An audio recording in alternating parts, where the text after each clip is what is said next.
जिनके बारे में वही आपको बता पाएगा जिसने रियल टाइम में एग्जाम दिया। तो स्वागत है, आइए। 2-3 साल तक पेपर टफ ही बना रहेगा। सीसैट आज की डेट में बहुत डिसाइडिंग फैक्टर हो चुका है जो आपको मेंस तक नहीं पहुंचने दे रहा है। पहले कैसे क्वेश्चन आते थे, अब कैसे क्वेश्चन आ रहे हैं, और 3 साल पहले हुआ क्या, आते हुए क्वेश्चन क्यों छोड़ने पड़ रहे हैं। तो ये सारे कुछ ऐसे रहस्य हैं कि अभी जो ट्रेंड चल रहा है अगली साल का पेपर स्टैंडर्ड आप एक्सपेक्ट कर सकते हैं यूपीएससी और ही बढ़ा देगा। सबसे पहले तो सीसैट में जो अभी पिछले 3 सालों में चेंज आया है, वही डिस्कशन हो रहा था कि अब जो पेपर का लेवल हो रहा है वो कैट के लेवल का उन्होंने बना दिया है, और वो अगला मतलब 2-3 साल तक पेपर टफ ही बना रहेगा। वही हम डिस्कशन कर रहे थे कैसे कंप्रीहेंशन कराया जाए, और पहले जो है वो बच्चों में क्या चीज़ एक आदत है जो मिसिंग है। तो मेक श्योर कि जब आप क्लास करें तो उसको बहुत ध्यान से करें। सीसैट आज की डेट में बहुत डिसाइडिंग फैक्टर हो चुका है जो आपको मेंस तक नहीं पहुंचने दे रहा है। तो बहुत ध्यान से हमें करना है, और चीज़ों को उतनी ही शिद्दत से लेके चलना है, बहुत ही फोकस होके। तो क्लास में, क्योंकि आप ये समझिए कि क्लास में ऑफिसर हैं, इनको दोबारा टाइम नहीं मिलेगा। ये ट्रेनिंग पे जा रहे हैं, उसके बाद यहाँ से वो वीक में एक बार ऑनलाइन वो जुड़े रहेंगे। तो जब आप किसी ऐसे सक्सेसफुल कैंडिडेट से पढ़ते हैं तो ये आपकी जिम्मेदारी है कि आप क्लास को स्मूथली चलने दें, और पूरे फोकस उनकी स्पीड से। आप उनको धीमा ना करें, आप अपनी स्पीड बढ़ाइए कि वो क्या बता रहे हैं, कैसे बता रहे हैं। आज पूरी स्ट्रैटेजी वो शेयर करेंगे, कहाँ से क्वेश्चन आते हैं, किस तरह के क्वेश्चन आ रहे हैं, और क्या क्या उसके टेम्परामेंट हो सकते हैं। तो जब हम यहाँ से ये चीज़ें शुरू करते हैं तो हमारे लिए वो चीज़ें थोड़ा समझ में आएंगी। तो सीसैट का पूरा सेगमेंट क्या है, पहले कैसे क्वेश्चन आते थे, अब कैसे क्वेश्चन आ रहे हैं, और 3 साल पहले हुआ क्या जिसकी वजह से रिजल्ट। अभी हमारा वही डिस्कशन हो रहा था कि लास्ट ईयर में इंजीनियर्स के लिए भी वो पेपर लगभग इम्पॉसिबल हो गया, बहुत मुश्किल हो गया पेपर, किसी को नहीं समझ में आ रहा, और आते हुए क्वेश्चन क्यों छोड़ने पड़ रहे हैं। तो ये सारे कुछ ऐसे रहस्य हैं जिनके बारे में वही आपको बता पाएगा जिसने रियल टाइम में एग्जाम दिया है। तो स्वागत है, आइए। Good evening everyone. मेरा इंट्रोडक्शन सर ने दिया। मैं 2023 बैच में all India rank 256 IRS customer हूँ। ये सर के सामने ही बड़ा हूँ, उन्हीं की वजह से मैं यहाँ पे आया हूँ ताकि as much as I can help people. जो भी मेरी अगली ट्रेनिंग स्टार्ट होने वाली है, मैं जितने दिन का गैप है, तो मैं चाहता हूँ ज़्यादा से ज़्यादा कैंडिडेट्स की मदद कर सकूँ, क्योंकि बहुत दिन नहीं पहले मैं भी उसी तरफ बैठा था जहाँ आप बैठे हो, और वहाँ से चीज़ें समझना थोड़ा डिफिकल्ट है, स्पेशली जब आपके पास कोई गाइडेंस ना हो। तो पहले सीसैट पढ़ना क्यों ज़रूरी हो गया। पहले 3 साल पहले तक सीसैट इतना एक अलग से ज़रूरी नहीं होता था कि आप उसको पढ़ें। आप उसे कॉमन सेंस के बेसिस पे, अगर आपका आईक्यू ठीक ठाक है तो आप उसे 10 दिन की प्रैक्टिस में भी आराम से कर लेते थे। मैं भी अलग से नहीं पढ़ता था, मेरा क्योंकि इंजीनियरिंग बैकग्राउंड था तो मैथ थोड़ी ठीक थी, और इंग्लिश ले दे के मैं आराम से 100 टॉस कर लेता था। बट आई थिंक ये ट्रेंड चेंज हुआ 2022 से, 23 से, 23, 24, 25 से। सीसैट में ड्रास्टिक चेंज है। जो उनके क्वेश्चन का लेवल था वो काफ़ी एडवांस हुआ, और ये रीज़न रहा है कि जो कट ऑफ 95 98 रहती थी जीएस की, वो कट ऑफ कम होकर 85 पे आ गई। 85 आ गई इस बार भी, 80 to 90 के बीच में ही मोस्ट प्रॉबली है। तो अब कट ऑफ 40% to 50% के बीच में रह रही है। उसका एक मेजर कारण है सीसैट में लोगों का ना पास होना। मैं पर्सनली ऐसे लोग को जान रहा हूँ जिनके जीएस में 100 से ऊपर थे, बट वो आधे नंबर एक नंबर से सीसैट में रुक गए, और फिर ऐसे लोगों की वजह से कट ऑफ काफ़ी नीचे आई है। ठीक है, तो अब सीसैट एक डेडिकेटेड, आप उसे छोड़ नहीं सकते, क्योंकि अगर आप ये क्लियर नहीं हुआ तो आप बाकी सब्जेक्ट कितने भी पढ़ लो, कोई मतलब नहीं है कितने आंसर देंगे, क्योंकि ये तो क्वालिफाई करना ही करना है। ठीक है, तो आपको सीसैट बिल्कुल एक डेडिकेटेड सब्जेक्ट की तरह पिक करना होगा, और उसको उतनी ही ध्यान से पढ़ना होगा जितने बाकी सब्जेक्ट्स करते हैं, क्योंकि मेजर पोर्शन में मैंने ये नोटिस किया वो लोग छोड़ देते हैं, फिर वो बाद में कुछ टाइम में कंप्लीट करने की कोशिश करते हैं, जो कि हो नहीं पाता। ठीक है, तो ये आपको अक्टूबर नवंबर से ही, अभी से जैसे जो टाइम चल रहा है, इसमें आपको रोज़ 1 घंटा 1.5 घंटा 2 घंटा देना पड़ेगा। जो टॉपिक्स हैं उस पर अच्छे क्वेश्चंस लगाने पड़ेंगे, तब जाके अगर आप यहाँ पे लगा के जाएंगे, तब आप कहीं जाके स्ट्रेस सिचुएशन में का 50% 40% कर पाएंगे, और वो तब 33% मार्क्स आएंगे। ठीक है, तो अभी से आपको 1.5 से 2 घंटे देने पड़ेंगे, क्योंकि अभी की जो ट्रेंड चल रहा है अगली साल का पेपर स्टैंडर्ड आप एक्सपेक्ट कर सकते हैं यूपीएससी और ही बढ़ा देगा। ठीक है, तो CSAT is very important. It should take around 2 hours of your day from right now. ठीक है, जब तक ये क्वालिफाई नहीं होगा बाकी सब्जेक्ट का कोई इतना खास मतलब रह नहीं जाएगा। ठीक है, तो अब पहले ये देख लेते हैं कि मार्क्स डिस्ट्रीब्यूशन कैसा है। सीसैट में 3 पार्ट हैं। पहला है कॉम्प्रिहेंशन, रीजनिंग और मैथ। ये मैं अभी इस चीज़ पे आऊँगा कि मैथ का कैसे करना है। पहले मैं एक बार मार्क्स डिस्ट्रीब्यूशन देख लेते हैं कि कैसे यूजुअली हो रहा है, और हमें यूजुअली क्या स्ट्रैटेजी रखनी है। जो मैथ्स के 2023 में थे, वो मतलब बेसिकली आप कह सकते हो कि 38 टू 42 क्वेश्चंस यहाँ से आ रहे हैं, जो कॉम्प्रिहेंशन है वो 25 to 30 जा रहा है, और ये है ये 13 से 15 जा रहा है। ऐड होने पे नहीं आएगा क्योंकि ये हर साल वेरी कर रहा है थोड़ा बहुत, बट बेसिक यही है कि 50% यहाँ जा रहा है, 25 to 30 यहाँ जा रहा है, और 13 to 15 यहाँ पे जा रहा है। 50% मैथ जा रहा है, तो math becomes very very important. तो अब इससे पहले मैं आगे जाऊँ, पहले हमें मतलब सी सैट को 80 क्वेश्चन को 80 की तरह नहीं देखना है, हमें हमें ये ध्यान रखना है कि हमें सिर्फ कट ऑफ क्रॉस करनी है, इसके मार्क्स ऐड नहीं होंगे। तो हमें 33 क्रॉस करना है, हमें अराउंड 45 रहना है सेफ होने के लिए। यूपीएससी आंसर चेंज कर देता है, कुछ क्वेश्चन ओएमआर गलत भर गए, कुछ क्वेश्चन आपसे गलत हुए। 80 क्वेश्चन आ रहे हैं, तो अराउंड आपको 27 करने हैं सही, तब जाके मतलब आप सिलेक्ट हो गए, ठीक है। तो अगर आपको 27 करने हैं, तो अगर आप 80 में से, जैसे मैं ये वो रखता था कि 50 के आसपास अटेम्प्ट करता था, अगर मैं मान के चलता था कि 9 क्वेश्चन मेरे गलत हो गए, 9 क्वेश्चन गलत हुए, अगर वो फिर 3 और लेके जाएंगे, 12 गया, और 38 के आसपास फिर भी बन जाता था, ठीक है। तो 30 क्वेश्चन आप ये मान के चलो, 27 से 38 स्टिल काफ़ी ज़्यादा अंतर है, ठीक है। आप 10 क्वेश्चन सरप्लस में हो, तो इस वजह से आप एक अच्छे मार्जिन पे हो। 3-4 क्वेश्चन और भी चेंज हो गए तो उससे भी बहुत ज़्यादा फर्क नहीं पड़ेगा। तो पहली बात तो ये मान के चलना है कि सी सैट 80 में से 80 कोई नहीं कर पाएगा। वो करते हैं भाई जिनका IQ 150 के ऊपर है, क्योंकि IITians बैठ रहे हैं, वो बैठ रहे हैं, तो वो कर रहे हैं। बाकी अगर हमें उससे कोई मतलब नहीं, उसका कोई एक्स्ट्रा मार्क्स नहीं मिल रहा, हमें 80 है तो हमें ये 50 क्वेश्चन ही टारगेट करने हैं, ठीक है। तो ये सी सैट की सबसे अच्छी, सबसे पहली स्किल जो आपको आनी चाहिए कि आपको क्या नहीं करना है। बहुत से क्वेश्चन होंगे वो आपको आते होंगे, आपने लगाए होंगे, और वो आपको देख के ही समझ में आएगा कि उसमें इतनी कैलकुलेशन है, वो आपका 4 से 5 मिनट लेके जाएगा। तो आते हुए क्वेश्चन को भी आपको छोड़ना पड़ेगा, क्यों? क्योंकि उस क्वेश्चन उतने टाइम में आप 2 क्वेश्चन लगा सकते हो, और एट दी एंड ये मैटर करता है आपके सही कितने हैं, ठीक है।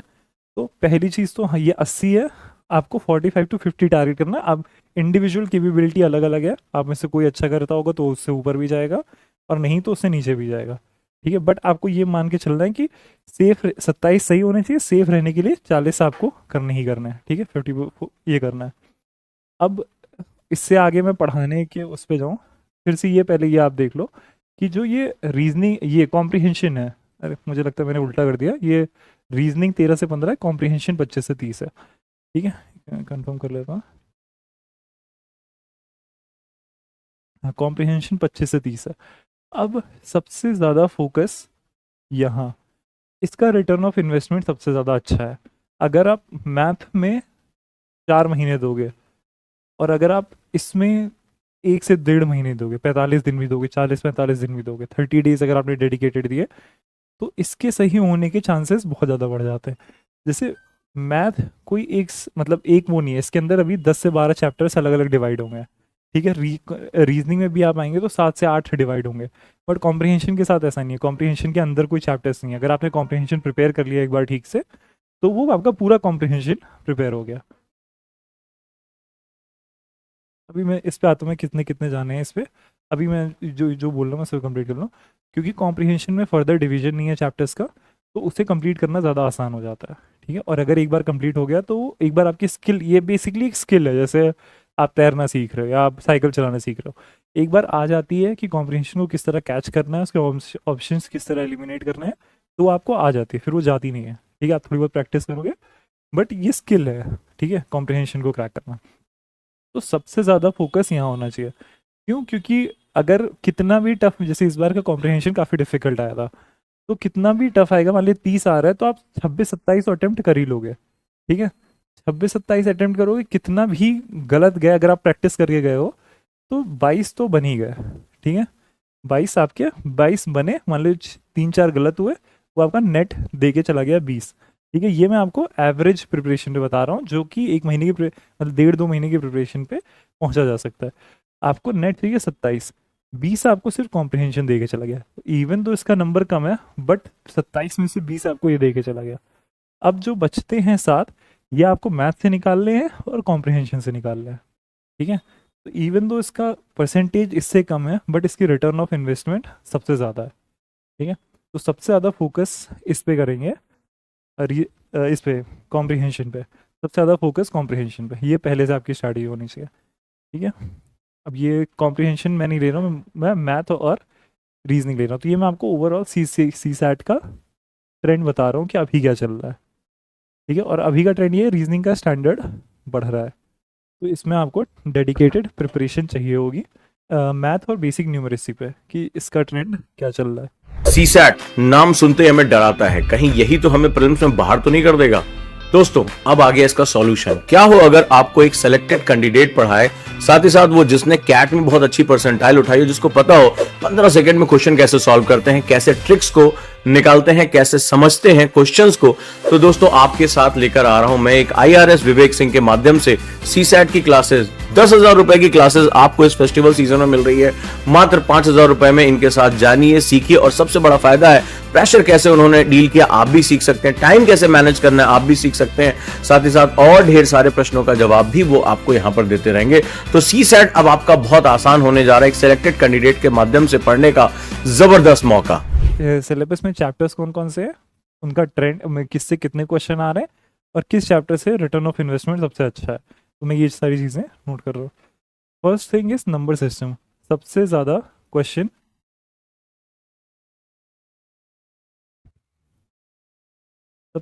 इसी से आ रहे हैं। 10 से 15 जो क्वेश्चंस हैं वो यही लेके जा रहा है। तो अगर आप मैथ में भी प्रिपेयर कर रहे हो तो सबसे ज़्यादा आपका फोकस यही होना चाहिए। मतलब 50% अगर मैथ आ रही है तो उसका ऑलमोस्ट 25% ये अकेले लेके जा रहा है। Second is permutation and combination.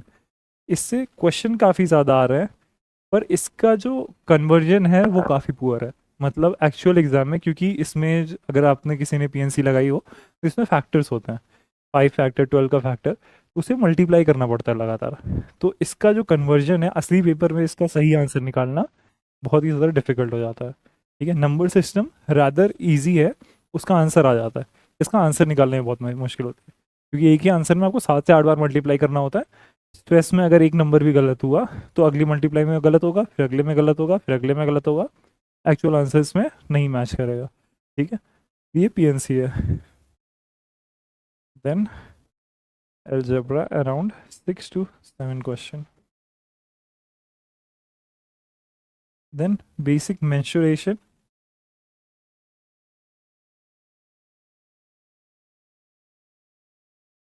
around 2 to 4 question. फिर वेन डायग्राम कम आता है, मतलब पिछले साल शायद 2023 में गायब ही था बिल्कुल, बट अगर आता है तो ये इजी होता है कन्वर्ट करना, डायग्राम बना के इसे समझना आसान होता है। उसके बाद आता है डेटा इंटरप्रिटेशन, DI में आपको ये क्योंकि इसका क्वेश्चन लंबा होता है तो इसे समझने में थोड़ी मुश्किल होती है और स्ट्रेस बढ़ाता है। बट अगर आपको एक बार डेटा समझ में आ गया, आपको बेसिक उसमें परसेंटेज या इस तरह निकालने आते हैं, तो इसका आंसर आसानी से आ जाता है, इतनी मुश्किल नहीं होती। जो CSAT का अभी का ट्रेंड है, DI इतना डिफिकल्ट नहीं होता। उसके बाद जो जहाँ अब मैं बता रहा हूँ जहाँ पे आसानी से नंबर निकाले जा सकते हैं वो है एज वाले क्वेश्चन की, लाइक इतने साल पहले डबल एज थी, इतने साल बाद ट्रिपल एज, आप ये समझ रहे हो। तो ये वाले क्वेश्चन फिर भी इजी होते हैं, इजी टू कॉम्प्रिहेंड होते हैं और आसानी से हो जाते हैं, ठीक है। तो इससे ज़्यादा क्वेश्चन नहीं आते, 1 से 2 ही आते हैं, बट कन्वर्ट होते हैं। एवरेज है, एवरेज ये भी अगर आप प्रैक्टिस करके आते हो तो कन्वर्ट होता है। फिर टाइम एंड वर्क, इसके क्वेश्चन भी दो के आसपास आते हैं, 2 से 3 आते हैं, किसी किसी साल नहीं भी आते। बट मेंशुरेशन, ओके सॉरी मैंने पूरा नहीं लिखा, हाँ, तो टाइम एंड वर्क ये कन्वर्ट होता है। इसके बाद profit and loss, profit and loss हो गया। उसके बाद simple interest and compound interest हो गया, ठीक है। उसके बाद परसेंटेज हो गया, मतलब ये मेंशुरेशन में उसमें पूरे में आ जाते हैं, मैं आपको ऐसे डिवाइड करके बता रहा हूँ। परसेंटेज हो गया, उसके बाद ये उसके बाद स्पीड, ये स्पीड हो गया, स्पीड एंड डिस्टेंस वाले क्वेश्चन हो गया, ये हो गया। इसमें भी कई तरह के हैं, बोर्ड के क्वेश्चन है ये जो है, ये वाला जो पार्ट है ये सबसे ज़्यादा स्कोरिंग पार्ट है, क्योंकि इसके अगर आपको कॉन्सेप्ट एक बार समझ में आ गए तो इसकी कैलकुलेशन उतनी डिफिकल्ट नहीं होती। नंबर सिस्टम की भी कैलकुलेशन ठीक होती है। ये थोड़ी सी डिफ़िकल्ट पार्ट है। तो पहली बात तो जो मैथ में मैंने आपको बताया कि 35 से 40 क्वेश्चन आ रहे हैं, उसमें से आपको 6 से 7 चाहिए, तो आप मान के चलो, मतलब सेफ रहने के लिए आप 35 मान के चलो। तो इस 40 में से मैथ की सबसे अच्छी बात यह है कि जिसका आंसर आ गया ना वो गलत नहीं होता, क्योंकि आपने आंसर लगाया, अंतिम में आपका आंसर निकल के आ गया, तो गुड टू फेयर चांस जो आपने लगाया वो सही होगा। तो आपको उस 40 में से 15 टारगेट करने हैं, 25 नहीं छूने हैं। 25 की या तो कैलकुलेशन बहुत ज़्यादा बड़ी होगी या आंसर नहीं निकलेगा, तो और वो गिवन आर में निकालना मुश्किल है। तो आपकी पूरी कोशिश रहेगी कि उस 40 में से 15 के आसपास को छेड़ा जाए और जो उठाया जाए वो अपने आंसर तक पहुंच जाए। अगर 15 में से आप मान के चलो कि 40 में से 15 डुएबल होते हैं, मैथ नो डाउट डिफिकल्ट होती है, बट 40 में से 15 तो डुएबल होंगे अगर आप पढ़ के जाओगे तो, या प्रैक्टिस करके जाओगे तो। अगर 3 गलत भी हो जाते हैं तो भी एक आपका नेगेटिव लेके गया, 11 नेट बच गया, तो 20 था, 11 अराउंड इसमें हो गया, तो ये 31। तो इन दोनों से आपने 27 की कट ऑफ तो पार कर ली। तो बट ये याद रखना है कि 40, ये रेशियो याद रखना है, ये नहीं कि जो क्वेश्चन दिख गया अब उसको तुरंत लाइन से लगाते जाना। कॉम्प्रिहेंशन आपको सारे के सारे करने हैं, ठीक है, कॉम्प्रिहेंशन आपको नहीं छोड़ना। कॉम्प्रिहेंशन में अगर आपको थोड़ा डाउट भी है 50-50%, तो भी आप उसमें टिक मारो, कोई दिक्कत नहीं है। वो गलत होगा, वो नेट अच्छा प्रॉफिट दे के जाएगा, बट कॉम्प्रिहेंशन की स्ट्रैटेजी है कि आप प्रैक्टिस करके जाओ, और उसके बाद अगर आप वहाँ पे श्योर भी नहीं हो तो आप best of the ability, best of the guess पे आप उस पर टिक मारोगे। ये कुछ सही होंगे, कुछ गलत होंगे, बट नेट में आपको अच्छा रिजल्ट देके जाएगा। मैथ की स्ट्रैटेजी ये है, मतलब अगर आप IITians नहीं हो या बहुत अबव हाई क्यों नहीं है, तो आप कुछ क्वेश्चन उठाओगे और ये आपको प्रैक्टिस से समझ में आएगा कि कौन से क्वेश्चन उठाने हैं और कौन से क्वेश्चन नहीं उठाने हैं, ठीक है। क्योंकि वो क्वेश्चन देख के आपको समझ में आना चाहिए कि इस क्वेश्चन में कितनी कैलकुलेशन है, मैं गिवन टाइम में गिवन स्ट्रेस में वो कर सकता हूँ कि नहीं। क्योंकि जब स्ट्रेस बढ़ता है तो गलती होने की गुंजाइशें बढ़ती है। मैथ में एक नंबर भी गलत होगा तो अगली कैलकुलेशन में वो अर्थ का अनर्थ हो जाएगा, ठीक है। तो ये चीज़ है। तो मैथ में सबसे यही स्ट्रैटेजी रखनी है, 40 में से 15 उठाने हैं, 15 में से 3 गलत हो सकते हैं, 11 मुझे सही करने हैं, वो आपको नेट प्रॉफिट देके जाएगा, ठीक है। अब जो आखिरी पार्ट है, जो रीजनिंग के क्वेश्चंस हैं, रीजनिंग के क्वेश्चन मतलब मैंने ट्रेंड में क्या था, 17 से 18 क्वेश्चन के आसपास बताया था ना मैंने, हाँ, मतलब 13 से 15 के आसपास बनता है। बट रीजनिंग के क्वेश्चन कंपेरेटिवली इनका स्टैंडर्ड कम होता है। इसे करना, इसे सीखना भी आसान होता है, और असली पेपर में क्योंकि इसमें बहुत ज़्यादा कैलकुलेशन नहीं होती, इसे कन्वर्ट करना भी आसान होता है। बट अगेन पहले बहुत ही आसान होता था, डायरेक्शन वाले क्वेश्चन आ गए, या इस तरह के क्वेश्चन, क्लॉक के क्वेश्चन आ गए, मिरर इमेज के क्वेश्चन आ गए, सीक्वेंस के क्वेश्चन आ गए, तो वो ज़्यादा आसान होता था। अब इनका भी स्टैंडर्ड धीरे धीरे बढ़ रहा है। बट इनमें रीजनिंग की प्रॉब्लम ये है कि इसमें चैप्टर्स काफ़ी ज़्यादा हैं, जैसे मैथ में चैप्टर ज़्यादा है पर हर चैप्टर से आ रहा है, तो समझ में आता है कि ठीक है मैं नंबर सिस्टम पे क्यों मेहनत कर रहा हूँ, क्योंकि उससे 10 क्वेश्चन आ रहे हैं। रीजनिंग में क्या, चैप्टर ज़्यादा है बट उससे क्वेश्चन कम है, ठीक है। तो हर चैप्टर पे ये ध्यान देना कि क्योंकि ज़रूरी नहीं है हर साल उस चैप्टर से क्वेश्चन है। अराउंड मान के जैसे 10-12 चैप्टर है, टोटल 15 क्वेश्चन आ रहे हैं, किसी से 2 आ गए, किसी से कुछ भी नहीं आया।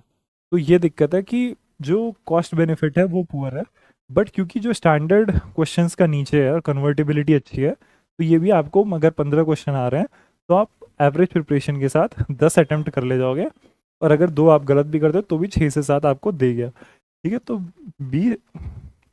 20-11 अगर 8 से 9 ये मान लेते हैं, तो अराउंड 40 क्वेश्चन के आसपास आपका ये नेट बैठ जाएगा, मतलब थोड़ा बहुत ऊपर नीचे आप करेंगे तो अराउंड 40 के आसपास ये 50% हो गया। अगर आप इतना कर ले रहे हैं तो आप कट ऑफ से काफ़ी सेफ पे हैं। फिर अगर OMR भी कुछ गलत फिल हो गई, कुछ के आंसर चेंज हो गए, तो भी आपको इतना फ़र्क नहीं पड़ेगा, ठीक है। तो ये बेसिक स्ट्रैटेजी आपको CSAT उठाने से पहले समझनी होगी कि आपको किस चीज़ पे कितना फोकस करना है, और किस चीज़ को किस सेक्शन को लेके क्या एटीट्यूड रखना है। ऐसा नहीं कि मुझे सारे मैथ में सबके सब सॉल्व करने हैं, सारे चैप्टर्स पढ़ने हैं, ऐसा नहीं, क्योंकि फिर तो ख़त्म ही नहीं होगा। फिर अगर आप इतना करने जाओगे तो ये पूरी बैंक की प्रिपरेशन हो जाएगी। जो अभी क्वेश्चन का स्टैंडर्ड आ रहा है वो ऑलमोस्ट बैंक के लेवल का आ रहा है। जो लोग बैंकों की प्रिपरेशन करते हैं वो अच्छा कर रहे हैं इसमें, तो इसके मार्क्स ऐड नहीं होते हैं। तो हमें बस कट ऑफ क्रॉस करनी है, हमें उसी एटीट्यूड से चलना है कि 27 के उसको कैसे क्रॉस किया जाए और कैसे रखा जाए ताकि हम सेफ रहें इसमें, ठीक है। तो कॉम्प्रिहेंशन पूरे करने हैं, मैथ 15 पिक करनी है और रीजनिंग अराउंड 60-70% पिक करनी है, ठीक है। मैं रीजनिंग के कुछ चैप्टर्स हैं, अब क्योंकि ये नंबर बहुत ज़्यादा है तो मैं पूरे तो नहीं लिख रहा हूँ, बट जिससे सबसे ज़्यादा नंबर क्वेश्चन आते हैं एक होता है सीरीज एंड प्रोग्रेशन। इसमें किसी ने सॉल्व किए इस तरह के क्वेश्चन कि एक सीरीज दी होगी, उसमें कुछ टर्म्स मिसिंग होंगे, इस तरह के क्वेश्चन हमने सॉल्व किए हैं, तो उसमें कुछ टर्म्स मिसिंग होंगे, फिर आपको देखना पड़ेगा कि बचे हुए नंबर से कि उनका पैटर्न क्या है और फिर उसको प्रेडिक्ट करना होगा। इसमें ये थोड़ा डिफिकल्ट तो है, बट इसमें अच्छी बात ये है कि बेसिकली 8 से 10 तरह के पैटर्न ही हैं, ठीक है। मतलब अगर कोई बनाने पे आ जाए तो ये बहुत ही मुश्किल बन सकता है, बट जो इसकी जो बेसिक टू मीडियम लेवल है उसमें 8 से 10 तरह के पैटर्न ही है। तो अगर आपने वो 8-10 तरह 12 तरह के पैटर्न सॉल्व कर लिए तो बहुत अच्छा चांस है कि इसमें से जो 3-4 क्वेश्चन आते हैं उसमें से 1 या 2 दो आराम से हिट हो जाता है, 2 वैसे भी हिट हो जाता है, ठीक है। तो ये आपको अच्छे नंबर देके जाता है। और 23 में से 4 क्वेश्चन आए थे, 4-3 4-3, ये कांस्टेंट बना रहता है। तो अगर रीजनिंग में सबसे ज़्यादा ध्यान किसी पे देना है तो इस पे है और इसके अच्छे क्वेश्चन लगाने हैं। दूसरा एक डायरेक्शन है, इस बार इससे क्वेश्चन नहीं आया, बट ये one of the easiest part है कि नॉर्थ में गया वो साउथ में गया, आपको ऐसे एक नॉर्थ साउथ ईस्ट वेस्ट बनाना है, फिर नॉर्थ में 5 किलोमीटर गया, फिर यहाँ गया, फिर यहाँ गया, ऐसे ऐसे करके आपको फाइनली उसकी पोजीशन बतानी होती है, मोस्टली यही होता है। तो ये one of the easiest part है, क्वेश्चन कम आते हैं, बट अगर आ गया और आपने 1-2 क्वेश्चन 5-10 क्वेश्चन भी इसके लगा के गए हो, बेसिक कॉन्सेप्ट भी समझ के गए, तो ये क्वेश्चन गलत नहीं होता है, ठीक है। उसके बाद फिर उसके बाद आता है क्लॉक्स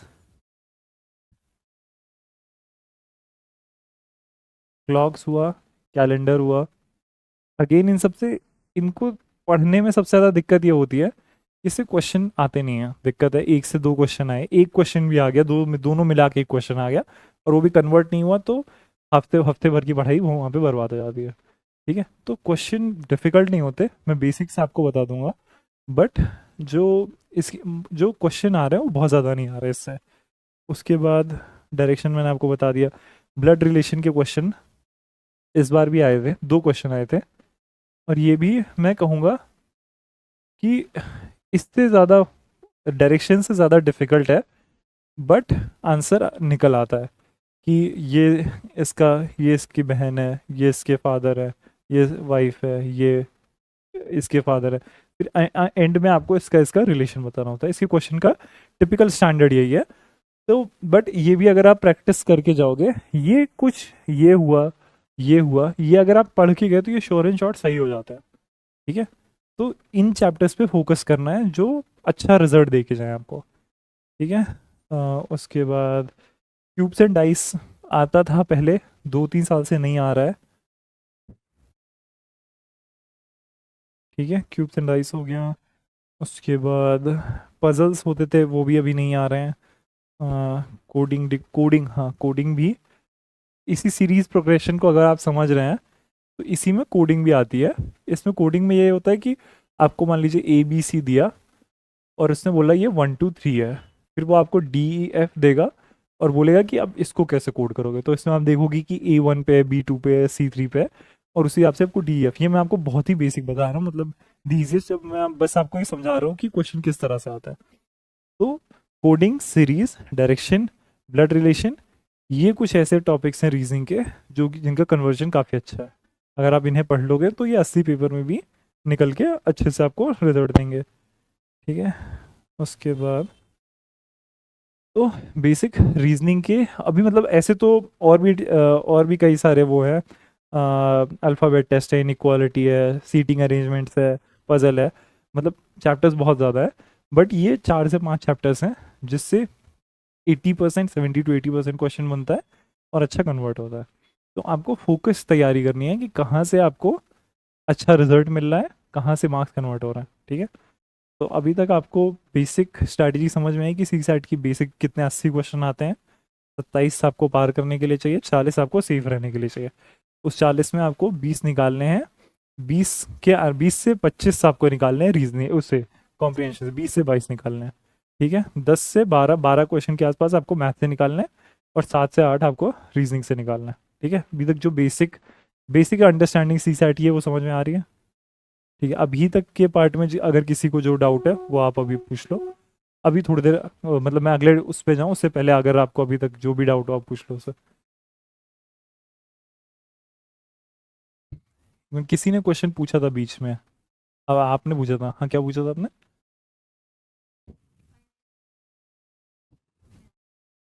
ये देखिए, आप इसको जो कॉम्प्रिहेंशन वाला पार्ट है वो उसे आप दो तरीके से कर सकते हो। पहला ये है कि आप जो न्यूज़पेपर पढ़ते हो उनका जो स्टैंडर्ड होता है एडिटोरियल का, वो अपने आप में काफ़ी अच्छा होता है। अगर आपको उनके जो एडिटोरियल्स के वो समझ में आने लगे कॉम्प्रिहेंशंस, तो आप एक्चुअल पेपर्स में भी उसको कॉम्प्रिहेंड कर पाओगे आसानी से, आपको कोई प्रॉब्लम नहीं होगी। तो या तो आप इसको अपने न्यूज़पेपर में ही ऐड कर लो, ठीक है, कि आपको कैसे आ रहा है वो करना। दूसरा तरीका है कि अगर आप नेट पे सर्च करोगे तो कैट के जो कॉम्प्रिहेंशंस होते हैं, कैट का कॉम्प्रिहेंशन का लेवल होता है वो CSAT से एक ऊपर होता है, 19-20 का अंतर होता है, क्योंकि इस बार CSAT भी काफ़ी डिफिकल्ट था। तो कैट के जो है वो उसकी बहुत सारी फ्री टेस्ट सीरीज जो है वो अवेलेबल है नेट पे, और उसमें उसने पैराग्राफ दिए हैं, उसके ऑप्शंस दिए हैं, और आप जैसे ही क्लिक करोगे आपको इमीडिएट वो बता भी देगा कि सही है या गलत है, उसमें मल्टीपल लेवल से आप वो भी कर सकते हो। दूसरा तरीका ये है, तो दूसरे तरीके में आप क्या कर सकते हो कि कॉम्प्रिहेंशन को बहुत एक दिन में बहुत ज़्यादा टाइम नहीं देना। आपने एक दिन में स्टार्टिंग में 3 कॉम्प्रिहेंशन सॉल्व किए, बाद में 4-5 करने लगे, तो ये 15 मिनट से ज़्यादा 3 कॉम्प्रिहेंशन नहीं लेके जाना चाहिए, क्योंकि असली पेपर में भी आपको एक कॉम्प्रिहेंशन के लिए अराउंड 1.5 मिनट से ज़्यादा नहीं मिलेगा, ठीक है। तो अगर 1.5 मिनट मिल रहा है, अगर आप स्टार्टिंग में 5 मिनट भी लेना चाहते हो तो भी ले लो, तो 15 मिनट में आप 3 कॉम्प्रिहेंशन सॉल्व कर पाओगे। तो कैट की हाँ ये चीज़ मैं बताना भूल गया कि जो भी हम इसमें पढ़ा रहे हैं, ठीक है, एक बार आपका जब बेसिक तैयार हो जाए तो हमेशा या तो कैट के इजी वाले क्वेश्चन लगा लेना या बैंकिंग के इजी वाले लगा लेना, हमेशा तैयारी 20 की करके जाना, ताकि कुछ भी वो वहाँ पे UPSC थ्रो करे, you are not surprise by it. तो मतलब एक बेसिक से स्टार्ट, कोई भी चैप्टर हम पढ़ेंगे तो हम बेसिक से स्टार्ट करेंगे और स्टार्टिंग से क्वेश्चन हो, बट एंड में जब आप पेपर देने जाओगे, अगर आप अभी नहीं तो एंड में जब भी देने जा रहे हो तो एटलीस्ट अपनी आंखें नए तरह के क्वेश्चंस के लिए खोल के रखना, ठीक है, क्योंकि UPSC कितना भी ऊपर जाएगा उससे ऊपर तो नहीं जाएगा, क्योंकि फिर तो सब फेल हो जाएंगे, ठीक है। तो उस तरह के क्वेश्चन के लिए तैयारी करके जाना। तो कैट काफ़ी अच्छा रेफरेंस है, इसकी बहुत सारी जो फ्री टेस्ट सीरीज़ हैं वो मार्केट में मतलब वो ऑनलाइन अवेलेबल है, तो वो आप आसानी से देख सकते हो, ठीक है। तो अभी आप ये कॉम्प्रिहेंशन के लिए अगर इसी क्लास लेनी होगी सर लेंगे, या अगर थोड़े बहुत टिप्स एंड ट्रिक्स मैं बता सकता हूँ, बट आप ये सोने के पहले का काम कर सकते हो कि हाँ 3 पैराग्राफ देख लिए, 3 पैराग्राफ में आपने वहाँ पे लगा लिया। स्टार्टिंग में बहुत गलत होंगे, बट आप मान के चलो 15 से 20 दिन में आपको एक अंडरस्टैंडिंग डेवलप होने लगेगी कि किस तरह के कैसे टिक लगाता है, ठीक है। जैसे गद्यांश और ये हम लोगों ने स्कूल में भी किया है, बट उसमें अंतर ये होता था कि जब जो स्कूल या उस टाइम में होते थे उसमें आंसर उस पैराग्राफ में ही होता था, तो आपको बस ढूंढना होता था और आपको वो आंसर लिखना होता था या टिक लगाना होता था। अब जब उसका स्टैंडर्ड बढ़ेगा तो प्रॉब्लम ये होगी कि बहुत सारे, I am not saying all, but बहुत सारे कॉम्प्रिहेंशन ऐसे होंगे जिसमें उसका आंसर उसमें नहीं है, ठीक है। आपको उस कॉम्प्रिहेंशन से एक अंडरस्टैंडिंग डेवलप होगी, उस अंडरस्टैंडिंग के बेसिस पे ऑप्शंस को टिक करना है। जो उसने पूछा हुआ है उसका आंसर उसमें है ही नहीं, उससे एक समझ डेवलप करनी है, ठीक है। उसके लिए एडिटोरियल काफ़ी अच्छा है कि आपको एक जस्ट बनेगी, समरी बनेगी उसकी कॉम्प्रिहेंशन की, फिर उस पर आप टिक करोगे, ठीक है। तो ये चीज़ करनी है, ठीक। इसके लिए जो मैंने आपको प्रैक्टिस के लिए बोला ये करना है, तो समझ डेवलप करने की आदत डालो रादर देन आंसर ढूंढने की। ये भी करते थे, मतलब मैं यूजुअली करता था, पहले एक बार क्वेश्चन पढ़ लेता था उसके बाद कॉम्प्रिहेंशन पढ़ता था, तो मुझे बताता था एग्जैक्टली कहाँ पे मुझे रुकना है, कहाँ कहाँ पे ध्यान रखना है, ठीक है। वो तो स्ट्रैटेजी की बात हो गई, बट ये आपको ये एबिलिटी डेवलप करनी पड़ेगी कि इतना बड़ा पैराग्राफ पढ़ा उससे क्या समझ में आया, वो आपको आना पड़ेगा, ठीक है, एग्जैक्ट आंसर नहीं होगा। और इसमें ये भी है कि इसमें कैंसिलिंग भी काफ़ी ज़्यादा चलती है, कि आपको 4 ऑप्शंस दिए हैं, मान लीजिए आपको एग्जैक्ट आंसर नहीं पता, बट आपको ये पता है कि उसमें से जो 2 ऑप्शंस हैं वो तो एब्सर्ड है, मतलब ये तो सही नहीं ही होगा। अब जो बचे 2 हैं उसमें आपको best of common sense use करना है, best of guess would be not would be the right term, but हाँ कॉमन सेंस यूज़ करना है, कट करना है और आंसर निकालना है। चांसेस आर, क्योंकि जो अभी स्टैंडर्ड है, चांसेस आर कि आप एग्जैक्ट आंसर निकाल पाओ वो कम है, ठीक है। तो आपको 50-50 करना पड़ता है, या बेस्ट आंसर जो आपको लगता है वो।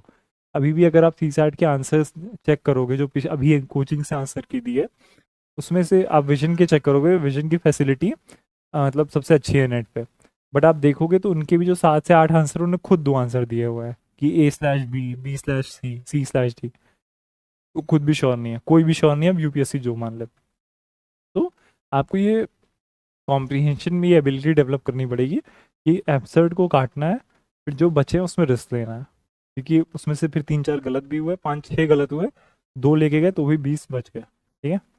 तो ये कॉम्प्रिहेंशन की आपको स्ट्रैटेजी रखनी है, तो आप न्यूज़पेपर से कर लो या फिर आपको नेट पे भी मिल जाएगा ये, ठीक है। या आज आप लोग देख के आओगे कि नेट पे क्या क्या रिसोर्सेज अवेलेबल हैं, ठीक है। उसके बाद और ये कुछ, मतलब अभी मैं चैप्टर स्टार्ट करूँगा तो वो ज़्यादा, मतलब फिर एक चैप्टर में हम जाने लगेंगे, बट अभी मोस्टली ये कैट की वो है, अरे CSAT की बेसिक अंडरस्टैंडिंग है, ठीक है। तो ये बहुत ज़रूरी है, क्योंकि इससे आपको पता चलेगा कि किस पार्ट पे कितना फोकस करना है। एक बार आप देख लो जितनी चीज़ें मैंने बताई तीनों पार्ट में जो भी है, आप उसे गो थ्रू करोगे, ताकि आपको ऐसा लगे कि हाँ कोई आपके बीच से ही निकला है, तो आप भी उतनी मेहनत के साथ निकल सकते हो, और इतना ज़्यादा मुश्किल नहीं है, ठीक है। पूरा UPSC is a game of strategy rather than game of knowledge, ठीक है। तो ये बताना है कि किस चीज़ पे कितना ध्यान देना है, कितने घंटे देने हैं, मेरी जो कोशिश रहेगी कि आप ये सीखें।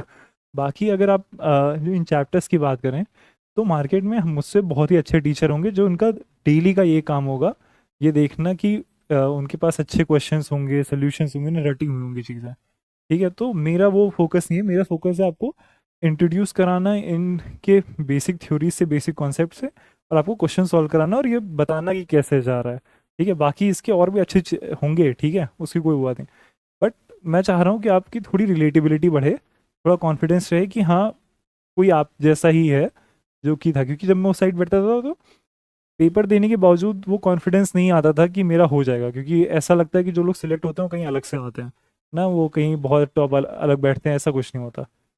वो मेंटली अपने आप को तैयार करना कि मैं भी उतना ही काबिल हूँ जितना वहाँ बैठा कोई है, ये बहुत ज़रूरी चीज़ है। नहीं तो अटेम्प्ट निकलते जाते हैं, वो कॉन्फिडेंस नहीं बिल्ड हो पाता कि मैं डिज़र्व करता हूँ वहाँ पे बैठना, ठीक है। तो मेरा ये रहेगा बेसिकली। तो मैं जैसे क्लास लूँगा, मैं चाहता हूँ कि कॉन्वर्सेशन के बेसिस पे हो। आपको अगर इससे मैं CSAT तो मुझे जो पढ़ाना है वो तो मैं पढ़ाऊँगा ही पढ़ाऊँगा, उसके बाद भी अगर आपको कोई डाउट है, कुछ आपको पूछना है, कुछ फॉर्मल इनफॉर्मल CSAT से रिलेटेड, GS से रिलेटेड, क्योंकि जस्ट मैं अभी मेंस दे के आया हूँ 1 महीना पहले, तो मेरे पास अभी भी सारे कॉन्सेप्ट फ्रेश हैं, ठीक है। तो आपको जो भी पूछना हो, GS से रिलेटेड भी पूछना हो, जो भी पूछना हो, तो वो आप पूछ लो। हो सकता है मैं तुरंत बताऊँ, हो सकता है मैं थोड़ी देर बाद बताऊँ, अगर किसी का अकेले का हुआ तो क्लास के बाद बता दूंगा वो भी। पर मैं चाहता हूँ कि जितना मुझे आता है उससे ज़्यादा से ज़्यादा मैं सिखा के जा पाऊँ आपको, ठीक है। तो आप उस हिसाब से पूछिए, आप पूरी UPSC से रिलेटेड पूछ सकते हैं कि मेरा प्रीलिम्स है 3-4 महीने पहले तो, और मेंस 1 महीना, तो सारी चीज़ें अभी फ्रेश हैं, जितनी भी चीज़ें मैंने प्रिपेयर की, ठीक है। तो आप आगे से जो भी क्लासेस रहेंगे आप उस तरह से करना, ज़्यादा से ज़्यादा बात करने की कोशिश करो, क्योंकि मुझे भी पढ़ाने का बहुत ज़्यादा एक्सपीरियंस नहीं है।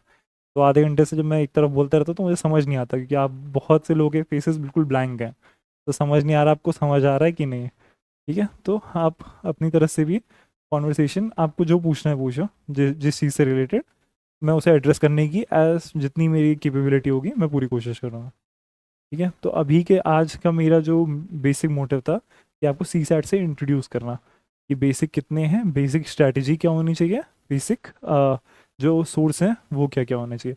और अभी जैसे मैंने आपको बताया मैथ और रीजनिंग के, इसके बेसिक जो पहला सोर्स है वो है प्रीवियस ईयर क्वेश्चंस। जब आप इसमें कंफर्टेबल हो जाएंगे तो फिर आप कोई बैंक या कैट की जो बेसिक वाली होगी वो आप सॉल्व करके जाएंगे, तो वो आपका सेकेंडरी सोर्स हो जाएगा। First source previous year question ही है, ठीक है। वो कितने करने हैं वो भी मैंने आपको बता दिया, ये आपके सोर्सेज रहेंगे। तो मेरा पहली क्लास से मेरा इंटेंशन यही था कि आपको चैप्टर से इंट्रोड्यूस करना।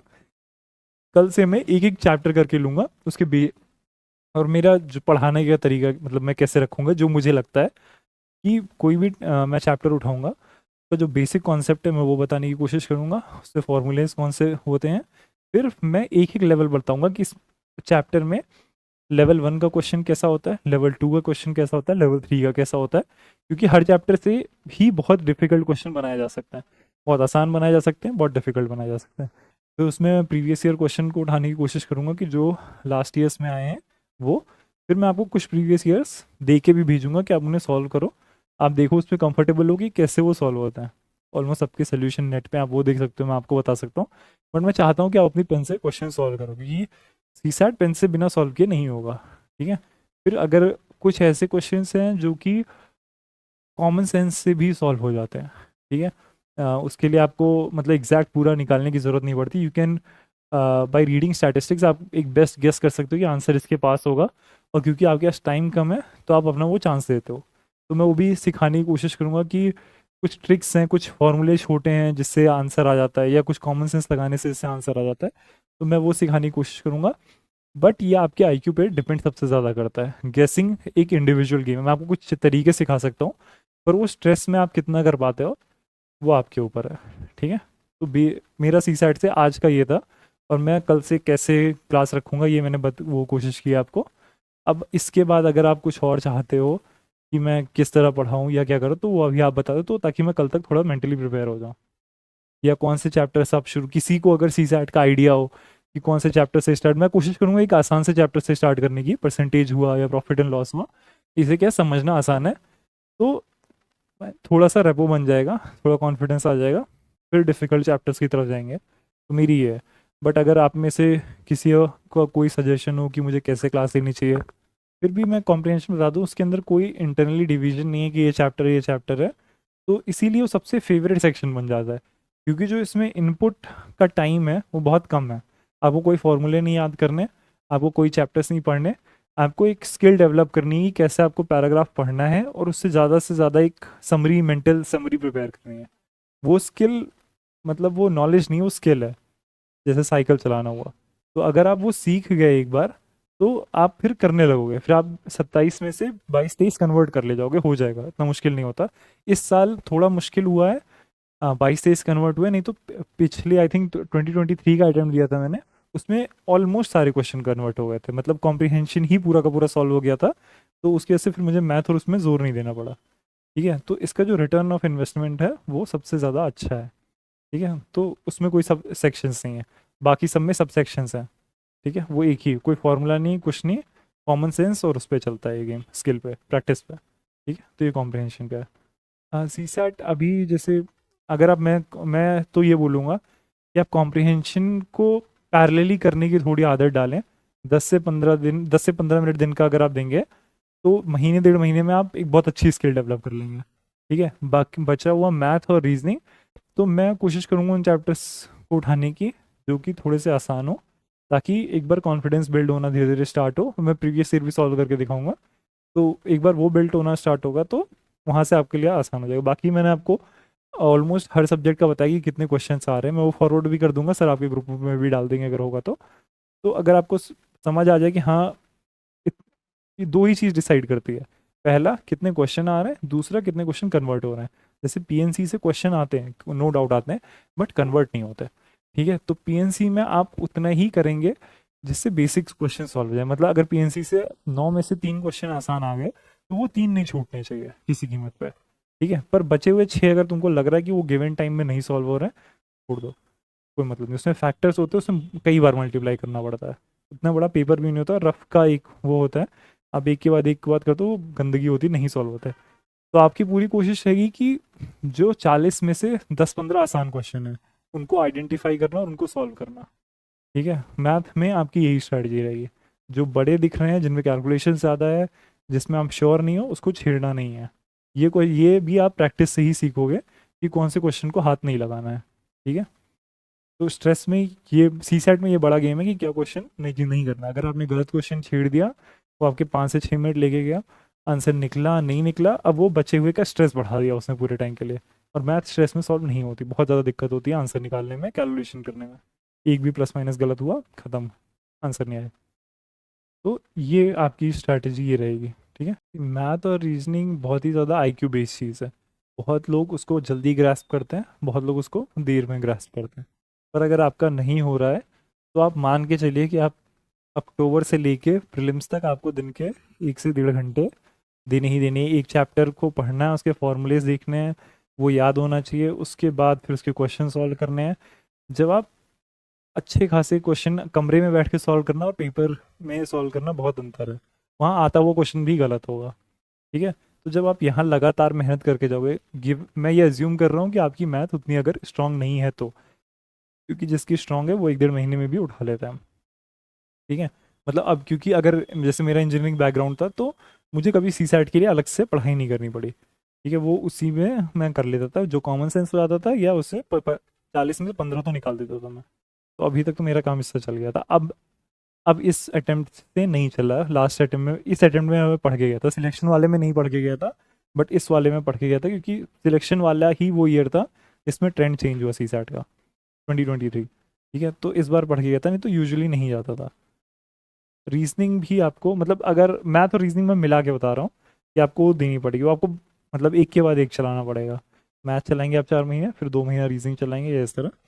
तो इस तरह से आपको चलाना पड़ेगा, ठीक है। तो आपको, आप ये मान के चलिए कि आपको दिन के 2 घंटे सी सैट को देने ही देने हैं। जो आपने 10th में मैथ पढ़ी ना, उसका स्टैंडर्ड, मतलब अगर आप कॉन्सेप्ट वाइज देखें तो वो ज़्यादा डिफिकल्ट है। ये आप मान के चलिए 7th-8th क्लास से ऊपर की मैथ नहीं है। कॉन्सेप्ट 7th-8th क्लास तक ही ये सारे आपको इंट्रोड्यूस हो गए हैं। इट जस्ट उनको क्वेश्चन को बनाने का तरीका डिफिकल्ट हुआ है, ठीक है। उसी कॉन्सेप्ट को उठा के और डिफिकल्ट क्वेश्चन बनाया गया है, और कॉम्प्लेक्स, ठीक है। कोई कॉन्सेप्ट बहुत ज़्यादा टिपिकल नहीं है। अभी मैं कल आपको बताऊंगा, कॉन्सेप्ट पढ़ाने मुझे 5 मिनट भी नहीं लगेगा, परसेंटेज ये ख़त्म हो जाएगा। बट अब उसको अप्लाई कैसे करना है क्वेश्चंस में, वो मेजर प्रॉब्लम होगी, ठीक है। तो आप ये मत सोचिए कि आपने 10th से छोड़ दिया है तो कुछ, हाँ, क्योंकि आप मैथ में अगर लाइक आपने काफ़ी टाइम से नहीं किया है तो आपको थोड़ा टाइम लगेगा उससे कंफर्टेबल होने में। पर ऐसा कोई बहुत डिफ़िकल्ट नहीं है, ठीक है। ऐसा कुछ भी इसमें नहीं है। 10th में इफ़ आई रिमेंबर करेक्टली तो ट्रिग्नोमेट्री और ये सारी चीज़ें भी इंट्रोड्यूस हो जाती हैं, तो दूर दूर तक नहीं है इसमें, ठीक है। इसमें कॉन्सेप्ट बेसिक अरिथमेटिक ही है, जो कि 6th 7th 8th में थी, ठीक है। उसी को स्टैंडर्ड बढ़ाना है बस। जो आपने उस वक्त सॉल्व किया था उसका स्टैंडर्ड बढ़ाना है। उस टाइम से अभी तक आपका दिमाग भी तो ग्रो हुआ है। तब आप कितनी एज रही होगी, 15-16 रही होगी, 14-15, और यूजुअली 8 तक होती है। उसके बाद तो बस आपको यही करना है कि बेसिक कॉन्सेप्ट को थोड़ा अच्छे से पढ़ना है, ताकि डिफ़िकल्ट क्वेश्चन को सॉल्व कर सकें। बाकी इतना मुश्किल कॉन्सेप्ट नहीं है, कॉन्सेप्ट पढ़ाने में बहुत टाइम नहीं लगेगा, ठीक है। तो आप उसकी चिंता नहीं करें। एक ह्यूमैनिटीज़ का भी क्वेश्चन था शायद ऑनलाइन, तो उसका भी बस यही है कि जैसे जैसे मतलब आपको बेसिक पढ़ाया जाए वैसे ही करें, और 4 महीने का टाइम दें कम से कम। क्योंकि अब मतलब वो टाइम गया जब आप थोड़ा रिस्क ले सकते थे सी सैट के साथ, अब आप नहीं ले सकते। अब आपको सी सैट को एक अलग जीएस की तरह ही प्रिपेयर करना पड़ेगा, क्योंकि नहीं किया, कट ऑफ नहीं क्लियर हुई, जीएस में आपके कितने भी नंबर आए, आप मेंस नहीं लिखोगे, ठीक है। तो ये आपको सीरियसली लेना पड़ेगा। जैसे मतलब आप अभी नए नए इंटर हो रहे हो, अभी आप लोग मोस्टली फ्रेशर्स हो, तो आपके दिमाग में तो नहीं है। बट जो लोग 5 साल पहले प्रिपेयर कर रहे थे या मेरे साथ से प्रिपेयर कर रहे थे, उन लोग का बहुत ही कैजुअल एटीट्यूड रहा है सी सैट को लेके। क्योंकि अभी तो आप लोग रिसेंट में सुनते आ रहे हो सी सैट डिफिकल्ट है, तो आप लोग फिर भी सीरियस हो। तो मोस्टली लोग पढ़ते भी नहीं थे, वो वहीं जाके सी सैट देखते थे।